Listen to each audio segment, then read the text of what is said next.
हरिदास जी महाराज बरसाना से। राधे राधे महाराज जी। महाराज जी दंडवत प्रणाम। महाराज जी लाडली जी के लिए खूब रोना तड़फना आए, इसके लिए कैसे कृपा होगी? सेवा बन जाए। लाडली जी की सेवा में अगर हमें कहीं सौभाग्य मिले या घर में सेवा विराजमान करे, सेवा से जो प्रीति होती है और प्रीति से रोना आता है, तड़पना आता है, तो अगर हम श्री जी के श्रीअंग सेवा प्रकट श्री विग्रह सेवा प्राप्त कर ले और वो भी निष्ठा पूर्वक, जैसे जयमल जी निष्ठा पूर्वक ठाकुर सेवा करते थे, सेवा में विघ्न न पड़ जाए इसलिए उन्होंने नियम लागू कर दिया था कि 10 घड़ी जिस समय में सेवा में जाऊंगा, अगर उस समय किसी ने किसी भी तरह की सूचना दी तो उसे जान से मार दिया जाएगा।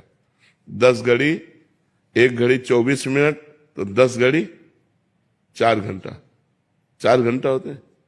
4 घंटा वो ऐसी सेवा करते थे कि कोई भी उनको सूचना भी नहीं दे सकता था, इतनी सेवा में संलग्नता।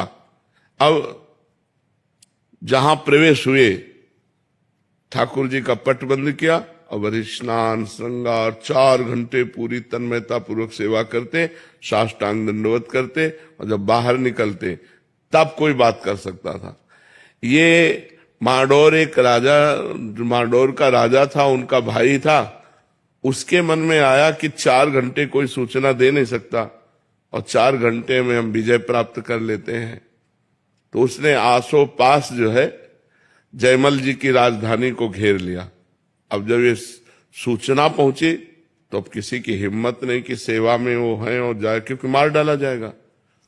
तो सबने कि युद्ध करने में तो हम समर्थ है, पर बिना राज आज्ञा के युद्ध कैसे प्रारंभ हो। और जयमल जी का नियम था 4 घंटे कोई सूचना नहीं दे सकता, नहीं तो मारा जाएगा। तो ये हुआ, राजमाता से प्रार्थना की कि आपको नहीं मारेंगे, जो जयमल जी की मां थी, आप जाके केवल आज्ञा भर ले आओ। तो वो गई और उन्होंने कहा शत्रु पक्ष ने चारों तरफ से राजधानी को घेर लिया है, आप आज्ञा दीजिए क्या किया जाए। तो उनका राम जो करेंगे वो सब भली होगी। पीछे मुड़कर नहीं देखा, सेवा नहीं रोकी और कहा जो राम करेंगे वो भली ही होगी, भगवान जो करेंगे वो भली ही होगी, जाओ। वो वापस चली गई, तो आज्ञा तो हुई नहीं। तो भगवान ने जब देखा कि मेरे आश्रित इतना मेरी सेवा में संलग्नता, तो स्वयं भगवान राजपूत सिपाही का वेश धर करके जयमल जी के घोड़े पर चढ़े और जाकर के युद्ध किया, सबको मूर्छित कर दिया, घायल कर दिया, मारा एक को भी नहीं, सब मूर्छित हो गए बाणों की वर्षा से, सब। अब जयमल जी जब 4 घंटा अपनी सेवा करके निकले, तब उन्होंने कहा हमारा घोड़ा लाओ, मैं अभी शत्रु पक्ष को उत्तर देता हूं। तो घोड़ा हाँफ रहा था और पसीना से लथपथ था, तो उनका ऐसा लग रहा है ये तो बहुत युद्ध करके आ रहा है, ये घोड़ा हाँफ क्यों रहा है हमारा। किसी ने कहा इसका तो कोई पता नहीं, पसीना पसीना घोड़ा। तो दूसरा घोड़ा, राज घोड़े तो बहुत होते हैं, दूसरा घोड़ा मंगाया, और जब वहां गए तो सब मूर्छित पड़े।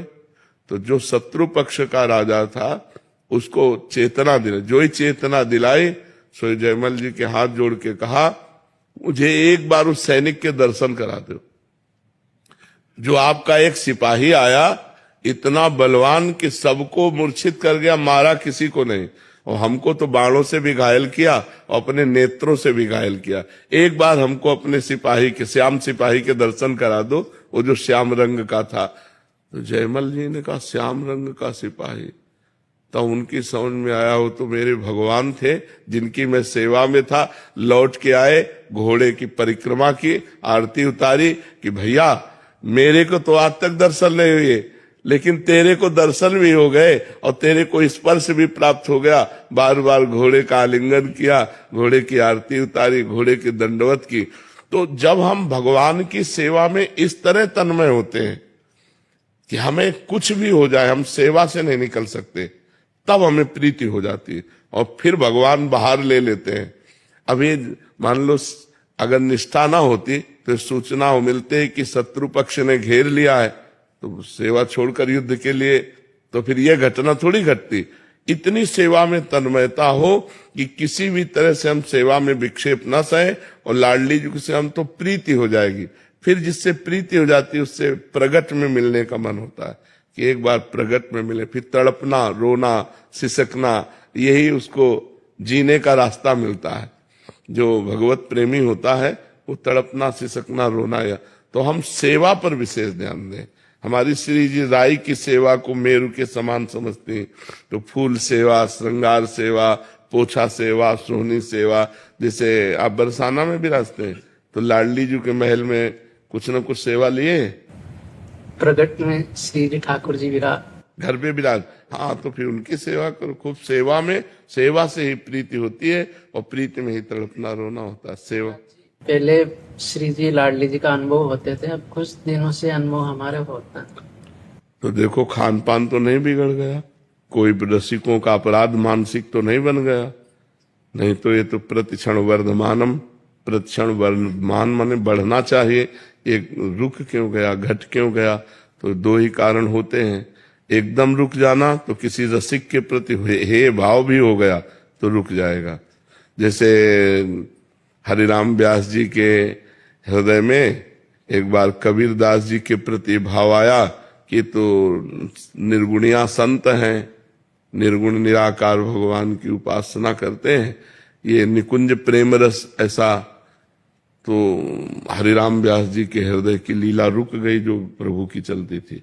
तब हरिवंश महाप्रभु से कहा, तो हरिवंश महाप्रभु ने कहा भगवान के किसी लाड़िले का अपराध बन गया, तो उनका ऐसा तो हम क्यों वैष्णव अपराध करेंगे? तो उनका ध्यान कर, तो उनका कबीर दास जी के प्रति ऐसा कहा, बोले यही अपराध बन गया। तो अब कबीर दास जी को रिझाओ, तो यमुना किनारे फिर कली में साचो भक्त कबीर ऐसे पद की रचना करके गायन किया। तो यमुना जी की धारा से कबीर दास जी प्रकट हुए। तो कबीर दास जी ने कहा कि भगवान अलग अलग संतों को अपने नाम रूप लीला धाम का प्रचार प्रसार करने के लिए भेजते हैं। इसका मतलब ये थोड़ी है कि भगवान उसको रस से वंचित कर देते हैं। सब रस का अधिकारी भक्त होता है, तब वो समझे।